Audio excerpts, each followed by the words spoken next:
बात है किधर में सुदामा बड़ी बात है।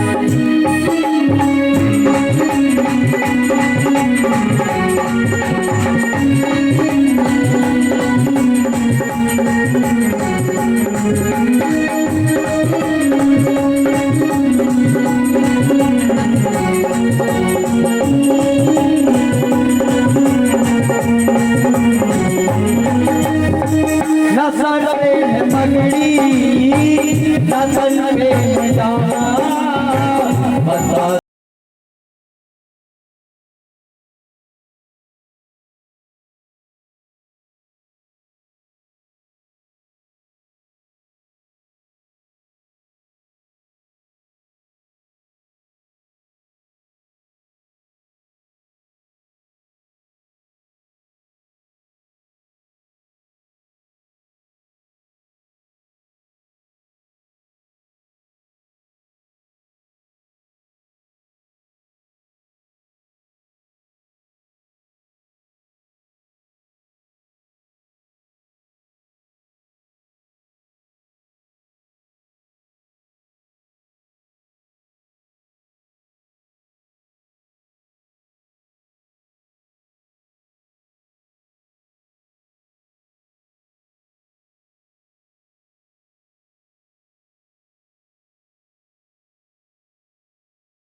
गरीबा नया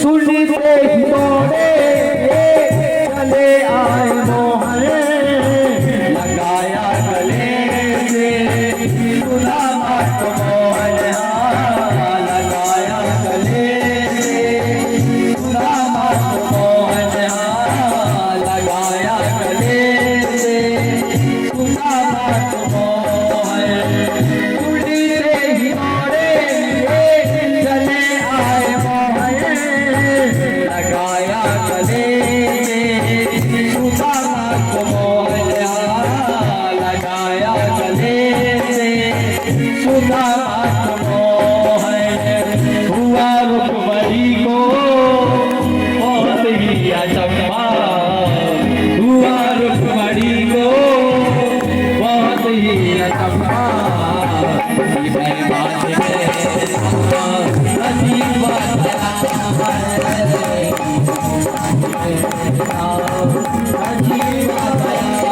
अरे द्वारो कन्हैया के दो अरे द्वारो कन्हैया के दो इधर से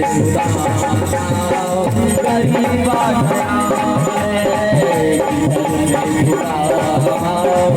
गरीबा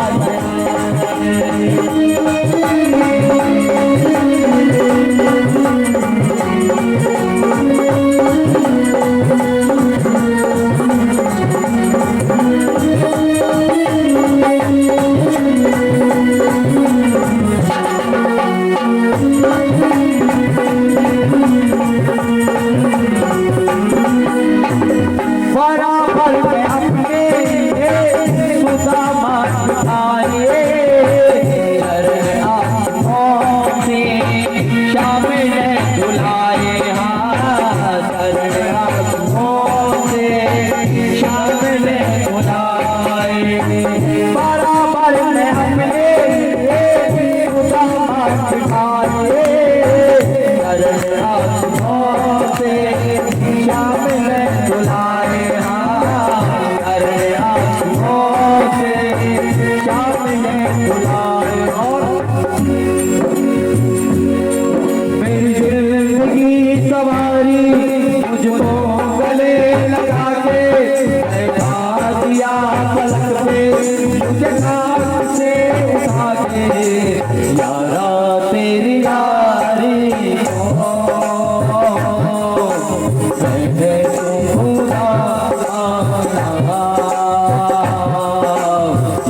मेरा बेटा बारा मन में अपने सुदामा बिठाए चरण आंखों से श्याम ने बुलाए चरण आंखों से श्याम ने बुलाए घबरा प्यारे जरा तुम सुदामा घबरा प्यारे जरा तुम सुदामा खुशी का जमाना करीब आया है खुशी का जमाना करीब आया है अरे द्वार मारो कन्हैया से दो अरे द्वार मारो कन्हैया से दो करीब आया करीब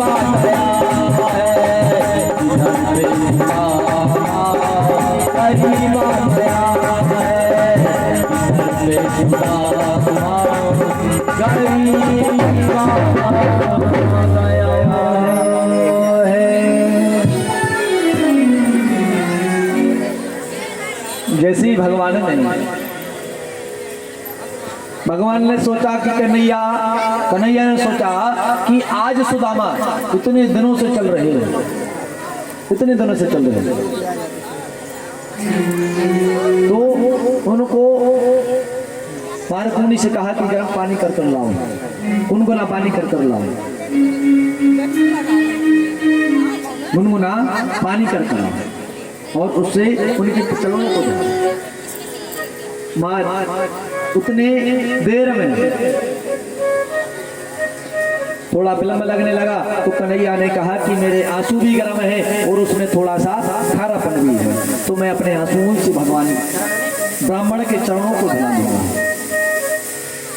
चरणों को धुलाया है, सुंदर वस्त्र दिए हैं। अब तो सुदामा ने भाई जो पोटली है वह पोटली को साइड में दबाया है। अब पोटली को दबा दिया तो कन्हैया ने कहा क्यों रे सुदामा इतने वर्ष बाद आया है तो भाभी ने कुछ तो भेजा होगा, और तेरी शादी हुई है कि नहीं हुई? या हाँ हो गई। बोले तूने मुझे शादी में नहीं बुलाया। कहते इतनी जल्दी हुई थी कि मैं बुला ही नहीं पाया, इतनी जल्दी शादी हुई कि मैं बुला ही नहीं पाया। तो कहते हैं कि भाभी ने कुछ तो भेजा होगा, तो कुछ नहीं भेजा। कन्हैया कहने लगे कि कुछ तो भेजा होगा। तो सुदामा जी बात को फेरते हैं कि नहीं वो कुछ नहीं रखा। और एक बात बता, अपन बचपन में जब छोटे छोटे मित्र गुरुकुल में रहते थे तो हम लोग कितना उद्यम करते थे। तू गुरुजी की छड़ी को लेकर भाग जाता था, बोला उन सबको छोड़ो, तुम तो जा बता भाभी के छू जाओ कि नहीं जाओ। कहते हैं सुदामा जी कन्हैया तू पहले भी अड़ियल था और अभी भी अड़ जाता है, अभी भी अड़ जाता है। तो हमें तो बताओ भगवान की सुदामा जी की एक ना सुनी, भगवान ने उसकी पोटली को छुड़ाया है और पोटली को खोलते हैं और पोटली को खोल के आंखों में आंसू भरते हैं भगवान के कि देख सुदामा भाभी ने कितना सुंदर प्रसाद भेजा है और तू इस प्रसाद को नहीं दे रहा था, इस प्रसाद को भेजा है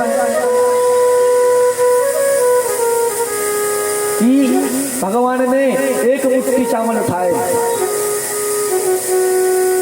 और अपने मुखमंडल में उस प्रसाद का भोग लगाने लगते हैं। एक मुट्ठी भोजन, एक मुट्ठी चावल लिए हैं और मुख में डाले हैं, एक लोक की संपत्ति सुदामा के नाम लिख दी। दूसरी मुट्ठी को उठाते हैं, दूसरी मुट्ठी को उठाते हैं और दूसरी मुट्ठी को अपने मुखमंडल में डालते हैं। दूसरी लोक की संपत्ति, दूसरा लोक भी सुदामा के नाम कर देते हैं। तीसरी मुट्ठी उठाते ही हैं और मुख में डालते हैं। तो माँ रुक्मणी ने और राधा रानी उनने हाथ पकड़ लिया भगवान का। भगवान गुस्सा से देखते हैं। अब अब इन लोग को लगता है कि भगवान श्राप ना दे दें। तो रुक्मणी जी ने कहा कि प्रभु सारा प्रसाद आप ही खा जाएंगे तो हम लोग को क्या मिलेगा।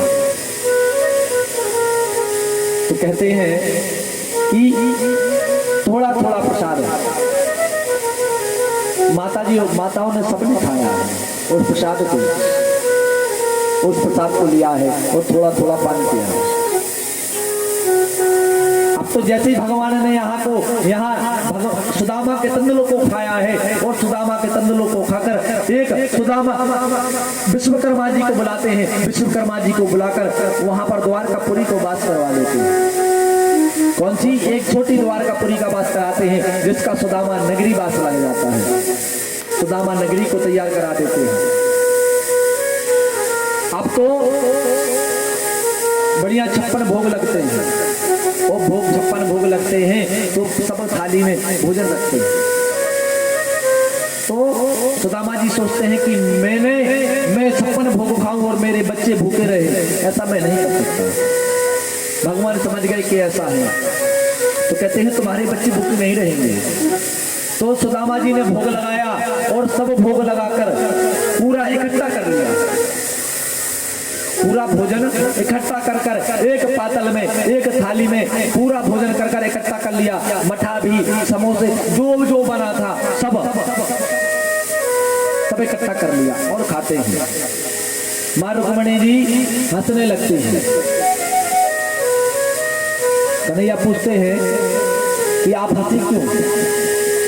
कहते हैं ऐसे खा रहे हैं जैसे कभी मिला ही नहीं। कहते हैं कि मेरे मित्र का अपमान आपने किया।